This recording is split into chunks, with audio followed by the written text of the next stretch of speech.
So, Judge, tell us about your background. Wow. How far back do you want me to go exactly? About high school. Okay.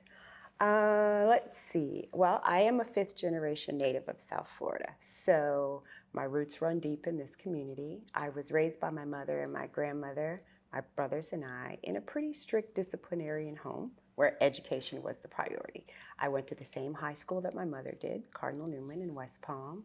Then I earned a scholarship to Loyola University in New Orleans. And in fact, my mother and I graduated from college in the same year. Wow. Yeah.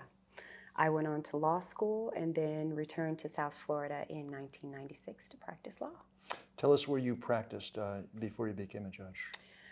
Well, I started my legal career as a local, state, and federal prosecutor, and then later I entered private civil practice.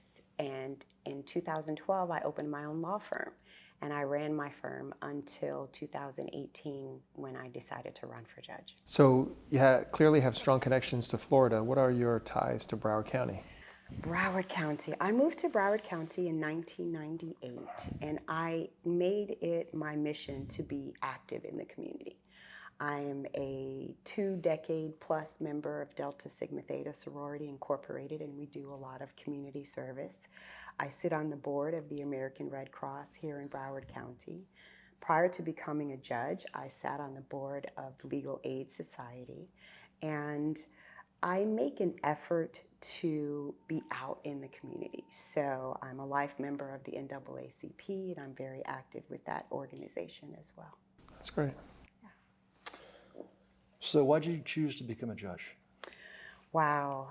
Actually, I wanted to be a judge for nearly a decade before I actually ran. I participated in the Judicial Nominating Commission process, and I probably applied about a dozen times over that decade, and I was referred to the governor on 3 separate occasions, but never the choice.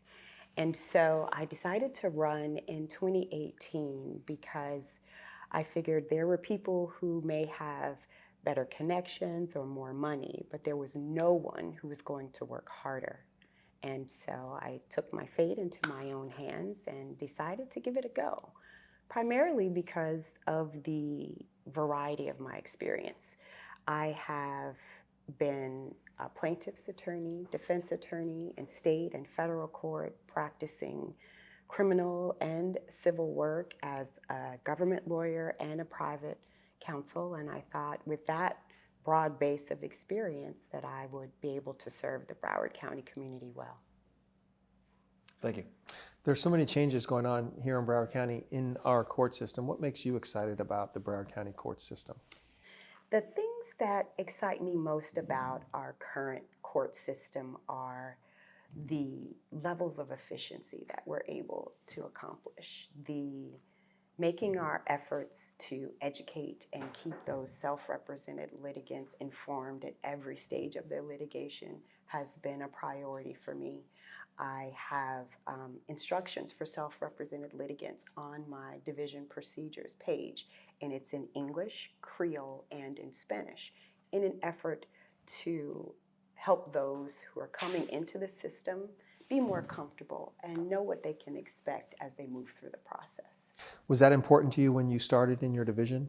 Absolutely. I thought it was really important because in the Civil Domestic Violence Injunction Division, more than 60, probably 65 to 70% of the litigants are self-represented. And people don't know what to expect. And there's just this level of anxiety when they come into the courthouse. They don't know the rules. They don't know how matters are going to be handled.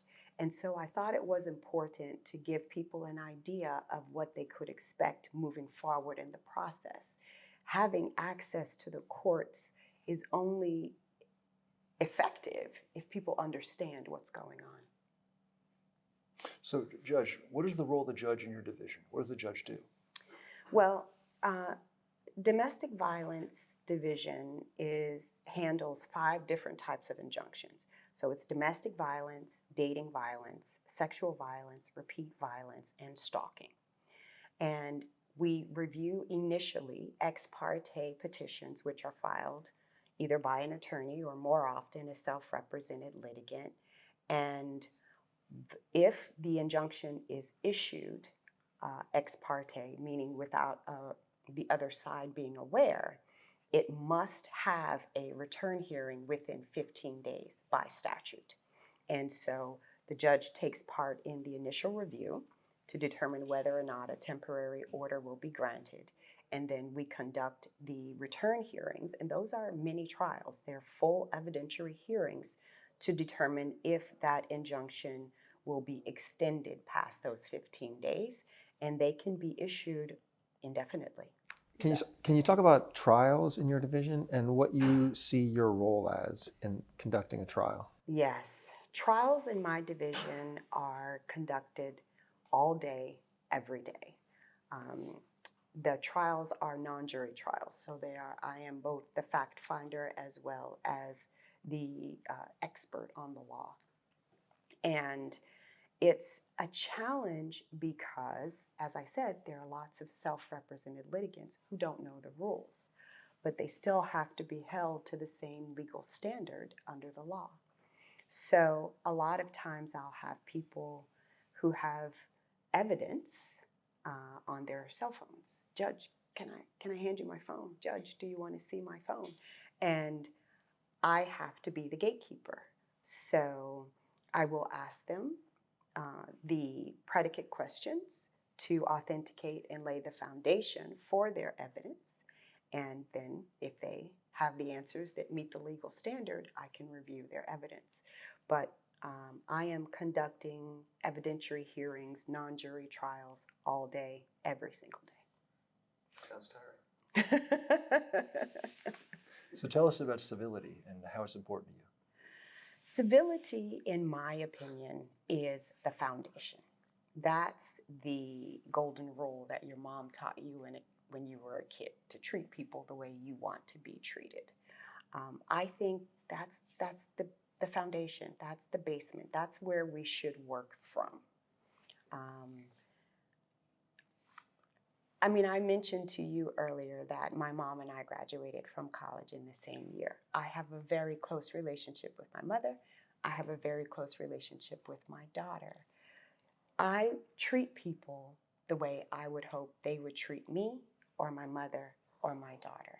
That to me is civility, that everyday common courtesy that everyone should expect and receive.